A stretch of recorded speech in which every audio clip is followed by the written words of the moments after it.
வணக்க மக்களே, நான் உங்கள் விஜய் ஆதிஷ். இன்னைக்கு நம்ம இந்த வீடியோவில் ஹர்திக் பாண்டியா பற்றி பார்க்க போகிறோம். சிஎஸ்கே vs எம்ஐ மேட்ச்சில் ஹர்திக் பாண்டியா இருக்க மாட்டார் அப்படின்னு சொல்லிட்டு ஒரு விஷயம் அப்படியே ஸ்ப்ரெட் ஆகிக்கிட்டே இருக்கே. அது உண்மையாக இல்லையா? உண்மையாக Hardik Pandya CSK vs MI first match சேப்பாக்கில் நடக்குது. அன்னைக்கு இருப்பாரா மாட்டாரா அப்படின்ற முழு டீட்டெயில் இருக்குது. அதை பற்றி நம்ம இந்த வீடியோவில் பார்ப்போம். ஸோ வீடியோ ஸ்கிப் பண்ணாமல் பாருங்கள். இந்த மாதிரி ஐபிஎல் அப்டேட்ஸ் எல்லாம் தெரிஞ்சுக்க சப்ஸ்கிரைப் பண்ணிக்கோங்க. ஓகேவா? ஸ்ட்ரெயிட்டாக வீடியோக்குள்ள போயிடலாம். ஆக்சுவலாக விஷயம் என்ன அப்படின்னு பார்த்தீங்கன்னா, இது ஐபிஎல் 2025 ஒரு ப்ராப்ளம் நடந்தது. அது கிடையாது. ஐபிஎல் 2024 போனோம் அப்படின்னா மும்பை இந்தியன்ஸோட கேப்டன்சியில் ஒரு சேஞ்ச் இருந்தது. ரோஹித் சர்மா போயிட்டு ஹர்திக் பாண்டியா கேப்டனாக போட்டாங்க. அந்த சீசனே மும்பை இந்தியன்ஸ் ஒரு பயங்கரமான அடி வாங்கினாங்க அப்படின்னு சொல்லணும். ஏன்னா எவ்வளோ பெரிய பெரிய பிளேயர்ஸ், கன் பிளேயர்ஸ்லாம் இருந்தாலும் ஒரு பெரிய அடி வாங்கினாங்க. கேப்டன்சி சேஞ்ச் அப்படி இப்படின்னு நிறைய விஷயங்கள் இருந்தது. ஓகேவா? ஸோ அதில் இந்த கடைசி ஒரு சில மேட்சஸ் பார்த்தீங்க அப்படின்னா ரொம்ப கேவலமான ஒரு பர்ஃபார்மன்ஸ் மாதிரி வந்தது மும்பை இந்தியன்ஸ் சைடில். ஸோ அது நிறைய பேரோட ட்ரால்ஸ் அப்படி இப்படின்னு எடுத்துக்கிட்டாலும் கடைசி மேட்ச்லாம் பார்த்தீங்கன்னா அந்த ஸ்லோ ஓவர் ரேட் ஆயிடுச்சு. ஸோ அந்த மாதிரியான டைமில் மோஸ்ட்டாக என்ன பண்ணுவாங்கன்னா ஃபைன் போடுவாங்க.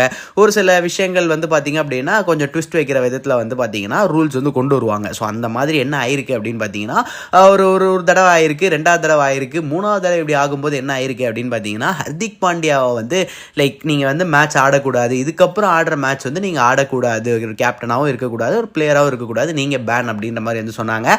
ஒரு 30 லட்சம் ரூபாய் பார்த்தீங்க அப்படின்னா அவருக்கு ஃபைனும் போட்டாங்க. இதை தாண்டி பிளேயர்ஸுக்குமே அந்த ஃபைன் இருந்தது.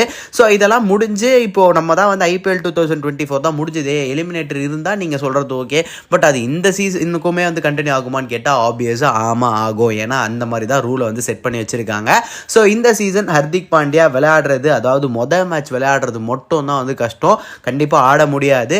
வேறு எந்த மேட்ச் ஆச்சு ஸ்வாப் பண்ண முடியுமான்னு கேட்டால் அப்படிலாம் கிடையாது. அவர் இந்த ரூல் அடுத்த இதில் பார்த்தீங்க அப்படின்னா இந்த ஒரு விஷயம் ஃபாலோ பண்ணணும். ஸோ அதனால் ஃபஸ்ட்டு மேட்ச் ஹர்திக் பாண்டியா நம்மளால் ஒரு கேப்டனாகவும் பார்க்க முடியாது, ஒரு பிளேயராகவும் பார்க்க முடியாது.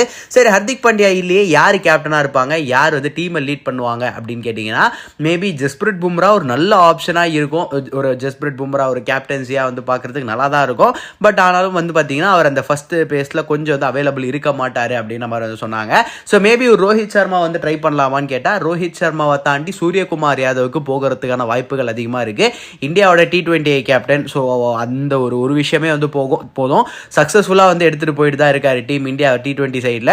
ஸோ அவர் தான் வைஸ் கேப்டனும் இருக்காரு. அப்படின்ற பட்சத்தில் அவரை தான் கேப்டனாக போடுவாங்க ஃபர்ஸ்ட் மேட்ச்.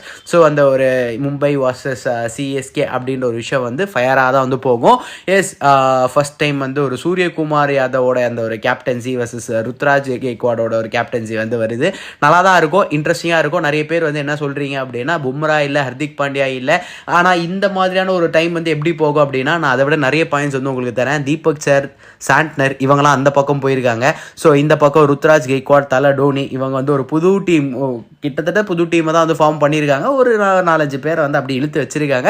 பட் ஸ்டில் இன்னும் நிறைய இன்ட்ரெஸ்டிங்கான சர்ப்ரைசஸ்லாம் இருக்குது. எனக்கு தெரிஞ்சு ருத்ராஜ் கெய்க்வாட் அண்ட் சூரியகுமார் யாதவ் இவங்க 2 பேருமே இந்த 2 கேப்டன்ஸாக நிற்கும் போது கொஞ்சம் இன்ட்ரெஸ்டிங்காக போகும் அப்படின்ற மாதிரி எக்ஸ்பெக்ட் பண்ணுறேன். பட் எதுவாக இருந்தாலும் பொறுத்திருந்து பார்ப்போம். ஒரு அஃபீஷியல் அப்டேட் இதுக்கப்புறம் பார்த்தீங்க அப்படின்னா அவங்க சைட்லேருந்து வரும். அதை பார்ப்போம்.